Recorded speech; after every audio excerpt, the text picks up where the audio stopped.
Fala pessoal, tudo bem com vocês? Luxemburgo está de volta ao timão, o clube confirmou a contratação do técnico, terceira passagem dele no comando do Corinthians e já tem estreia marcada esta terça-feira na Neoquímica Arena diante do Independiente Del Valle pela Libertadores. Vamos falar de como o Corinthians chegou no Luxa, de que forma ele foi contratado, os bastidores da negociação. Chega mais, eu sou o Chico Garcia, inscreva-se no canal, hein? E vamos juntos.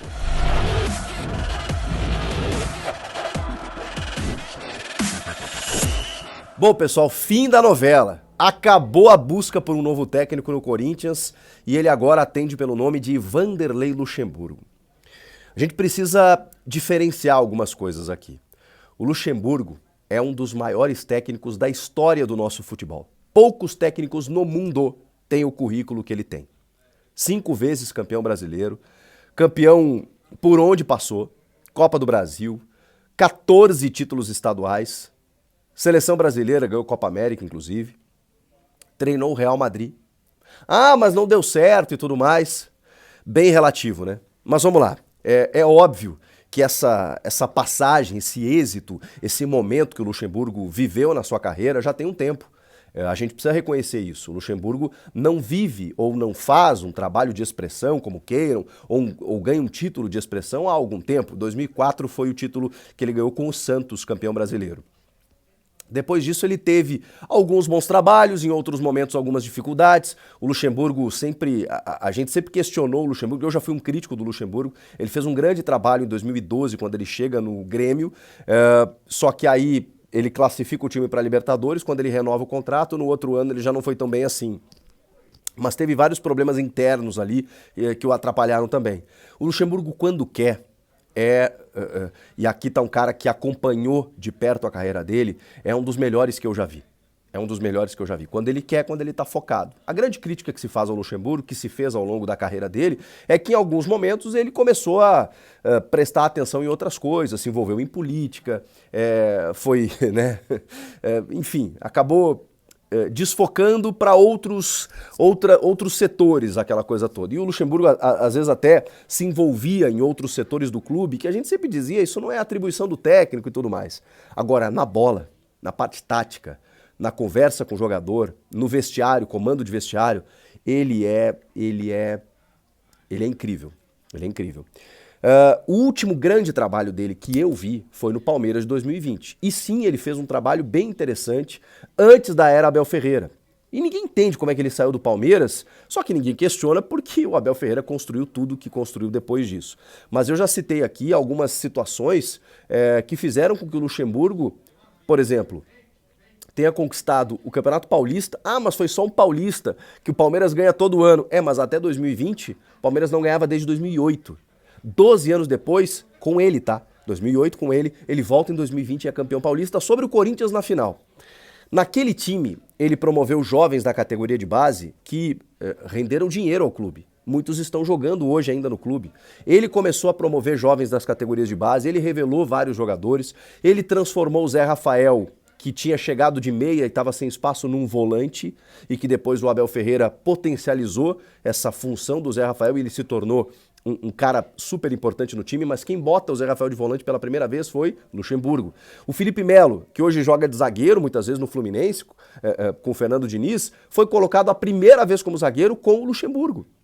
Então ele tem essa visão, quando ele está envolvido no time, quando ele está focado, ele é um cara que conhece muito a parte tática. Lá atrás, quando ele precisava de um meio-campo que jogasse bola no Corinthians, ele pega Fred Rincon e Vampeta e transforma o Corinthians num meio-campo maravilhoso. Porque ele abandona os chamados volantes brucutus, aqueles centro-médios que apenas destruíam, e coloca volantes construtores. Isso eu estou falando no final dos anos 90 e início dos anos 2000.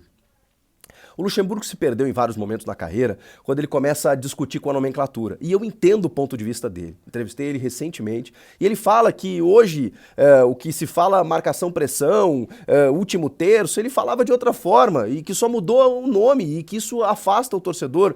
Eu entendo. Mas é claro que não é só isso. O futebol ele evoluiu em vários aspectos. Ele entende que houve uma evolução, mas ele vai, às vezes, até pro folclore, de dizer que os caras estão adotando uma nomenclatura nova que, na verdade, não mudou em relação ao futebol que ele praticava ou adotava há algum tempo. Mas ele sabe que evoluiu a parte física, ele sabe que evoluiu muitas questões táticas mesmo, né, de movimentação no jogo, ele sabe disso.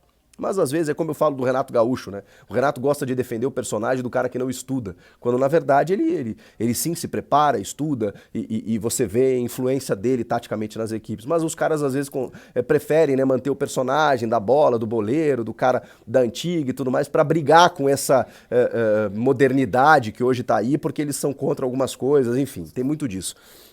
Depois o Luxemburgo teve algumas passagens ruins em Vasco e Cruzeiro.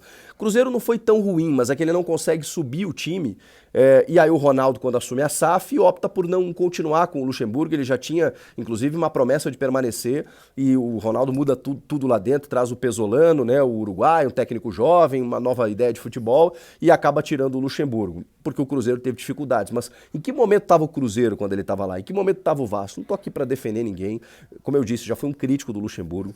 Acho que ele teve problemas na carreira em vários momentos, ele deu uma desfocada, só que quando ele quer trabalhar, o currículo dele fala por si. E esse último trabalho que eu acompanhei de perto, num clube que tem estrutura, que tinha um elenco interessante, ele foi muito bem, que foi no Palmeiras em 2020. Diante disso, eu quero dizer que pro Corinthians nesse momento, que tem um elenco cascudo, valioso, de bons jogadores, mas que precisam jogar mais, precisam definir um modelo tático, realmente não tem cara melhor, gente. O Luxemburgo, ele vai trazer esses caras para si, os líderes do elenco, ele vai, se precisar for, se necessário for, tirar um ou outro jogador do time, ele vai olhar para a base, vai olhar porque ele gosta de juventude, gosta de jovens, então ele vai colocar mais jovialidade e juventude no time, e não tenho dúvida de que a gente vai ver o trabalho dele surtindo efeito nos primeiros jogos. Eu não sei se ele vai conseguir permanecer, a gente não sabe, o futebol depende de resultados, mas um contrato até o final desse ano faz com que o Luxemburgo, na minha opinião, consiga ajustar o time num tempo interessante. Acho que ele consegue fazer uma boa campanha, acho que ele consegue dar uma perspectiva melhor. Ele tem uma experiência de sobra, inclusive para acalmar os ânimos. Nesse momento em que o Duílio cometeu muitos equívocos diretivos, em que, inclusive, ele ficou abandonado no processo da escolha de técnico, em que havia uma pressão muito grande, há uma pressão muito grande, né? Primeiro pela escolha do Lázaro, depois pela escolha do Cuca, depois pelos nomes especulados. O Luxemburgo é o cara que, num ano eleitoral em que a pressão promete ser muito grande a partir de agora, é um cara que tem o escudo suficiente para comandar o Corinthians, porque eu quero dizer uma coisa para vocês. Ele já comandou o treino nessa segunda-feira e vai comandar o time, vai estrear contra o Del Valle na terça-feira. Vocês acham que ele tá nervoso? Vocês acham que ele tá ansioso?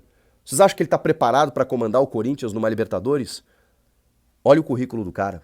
Qualquer técnico que você colocasse nesse momento, o cara estaria tremendo, ou estaria nervoso, ou estaria preocupado. O Luxemburgo não tem essa, irmão. Ele já passou por isso, ele já treinou o Real Madrid. Então ele vai chegar na Neoquímica Arena com aquela galera pressionando, né, e apoiando antes do jogo começar, e para ele vai estar suave, porque ele está acostumado a isso. Como a gente fala, ele tem roupa para ser técnico do Corinthians. Ele tem tamanho para ser técnico do Corinthians, porque ali a pressão não é fácil. E o Luxemburgo está preparado para isso, porque ele sabe muito bem o que vai enfrentar. Ele vai enfrentar árbitros muitas vezes despreparados ou com falta de critério em Libertadores, equipes que fisicamente acabam te criando confrontos complicados, e ele vai saber preparar o time dele para isso, vai saber. Então, quando o Corinthians precisava de uma emergência, o Luxemburgo ele atende todos os requisitos.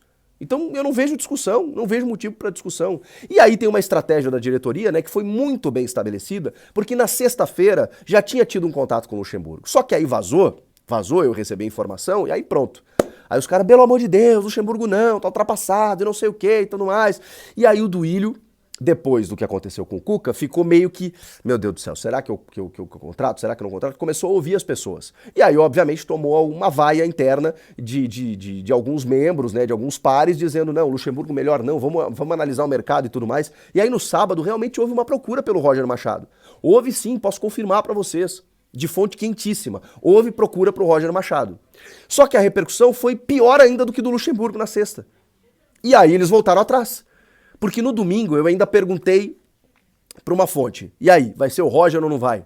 E me disseram o seguinte, olha, a negociação parou, estancou. Eles procuraram o Roger e depois eles não procuraram mais, simplesmente assim, pararam.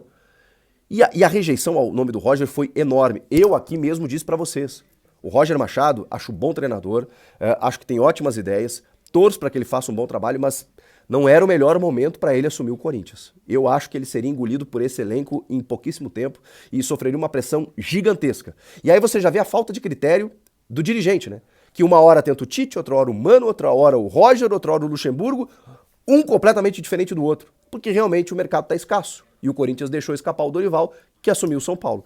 Então, diante de toda essa rejeição, domingo o Corinthians simplesmente parou de negociar com o Roger. Parou. E aí, obviamente, por conta do surgimento do nome do Roger, o Luxemburgo não parecia tão ruim assim. Foi isso que aconteceu e isso acontece. É estratégia, o dirigente joga na mídia para sentir a repercussão na rede social. E aconteceu. E aí o Luxemburgo começaram a consultar, não parece ser, até que o André Sanches entrou na parada.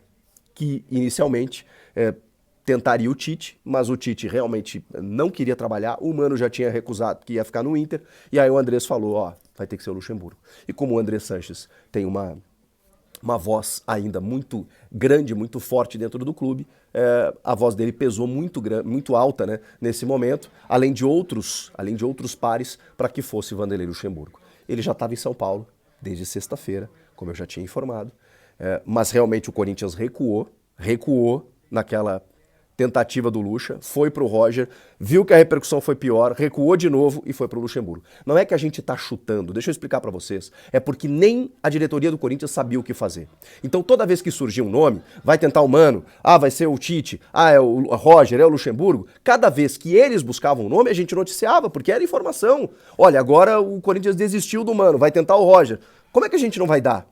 Então não é questão do jornalista estar chutando. A questão é que nem os dirigentes sabiam o que eles queriam. E aí, a partir do momento em que cada dia mudava a situação, a gente noticiava.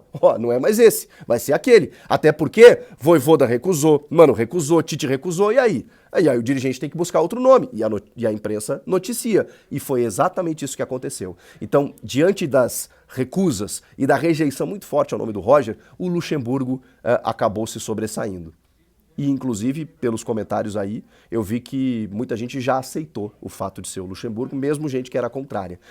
Um estrangeiro, como se aventou, Tata Martino, Diego Alonso, seria muito complicado chegar nesse momento na necessidade, na emergência que o Corinthians tem de comandar o time contra o Del Valle já nessa terça-feira. E é isso que aconteceu. O Luxemburgo já comandou um treino, já fez uma primeira reunião, já vai estar à beira do campo nessa terça. Até por isso, pela velocidade, pela necessidade, o Luxemburgo é o novo técnico. E eu acho que foi... não digo a melhor escolha possível, mas a escolha necessária para o momento. E eu tô para dizer para vocês que eu acho que ele vai fazer um bom trabalho. Pelo menos essa é a minha expectativa. Comenta aqui o que vocês acharam, inscreva-se no canal, deixa o teu like. Tamo junto, até a próxima. Tchau!